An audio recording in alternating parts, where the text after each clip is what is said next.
Hello guys, welcome to my YouTube channel.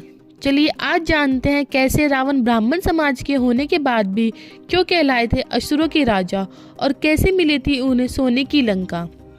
तो चलिए जानते हैं। रामायण में रावण को ऋषि विश्वा की संतान बताया गया है, जो कि ब्राह्मण कुल से थे, लेकिन उसकी माँ केकसी अक्षत्रिय राक्षस कुल की थी, इसलिए उसे ब्रह्म राक्षस कहा जाता था। राक्षसी और अक्षत्रिय दोनों गुणों के साथ वो बेहद बलशाली और बहुत बड़े शिव भक्त थे। रावण का जन्म महान ऋषि विश्वा और उनकी पत्नी दैत्य राजकुमारी केकसी के घर हुआ था। उनका जन्म देवगण में हुआ था, क्योंकि उनके दादा ऋषि पुलस्त्य ब्राह्मण के 10 मानस पुत्रों में से एक थे। वो 7 महान ऋषियों के समूह, जिसे सप्त ऋषि कहा जाता है, उसके सदस्य थे। केकसी के पिता की इच्छा थी कि उनकी बेटी की शादी निस्वर दुनिया के सबसे शक्तिशाली व्यक्ति के साथ हो, ताकि उससे एक असाधारण संतान का जन्म हो। उनके पिता ने विश्व के बड़े बड़े राजाओं के प्रस्ताव को ठुकरा दिया था। केकसी ने इसके बाद ऋषियों में अपने लिए वर की खोज की और आखिर में विश्व ऋषि के साथ शादी की थी, जिनका एक और बेटा कुबेर था। शादी के बाद केकसी को 3 लड़के रावण, विभूषण और कुंभकर्ण और एक लड़की चंद्रमुखी हुई। विश्वा के संरक्षण में रावण ने वेदों, पवित्र ग्रंथों, अक्षत्रियों के ज्ञान, युद्ध कला में महारत हासिल की और रावण एक उत्कृष्ट वीणावादक भी थे। अपनी शुरुआती शिक्षा के बाद रावण ने कई वर्षों तक शिव की गहन तपस्या की।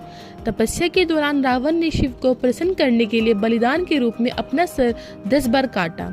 हर बार जब वो अपना सर काटते तो उनके धड़ से एक नया सर निकल जाता, जिससे उसने अपनी तपस्या पूरी की और अंत में भगवान शिव ने उसकी तपस्या से प्रसन्न होकर उसे वरदान दिया। रावण ने भगवान शिव से अमृता का वरदान मांगा, क्योंकि भगवान शिव ने उसे देने से मना कर दिया, लेकिन उन्होंने उसे अमृता का दिव्य अमृत दिया। इस वरदान का अर्थ था कि रावण जब तक जीवित रहेगा तब तक उसे परास्त नहीं किया जा सकता। रावण ने अहंकार में अपने वरदान में नश्वर इंसानों को छोड़कर देवताओं, राक्षसों, सांप और जंगली जानवर से हानि न होने का वरदान मांगा। यही वजह है कि बाद में मनुष्य के रूप में जन्म लेकर भगवान राम ने रावण का वध किया था।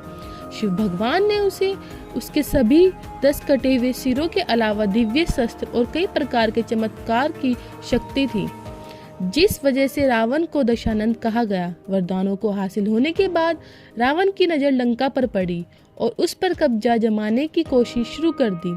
लंका को विश्वकर्मा द्वारा भगवान शिव और मां पार्वती के लिए बनाया गया था।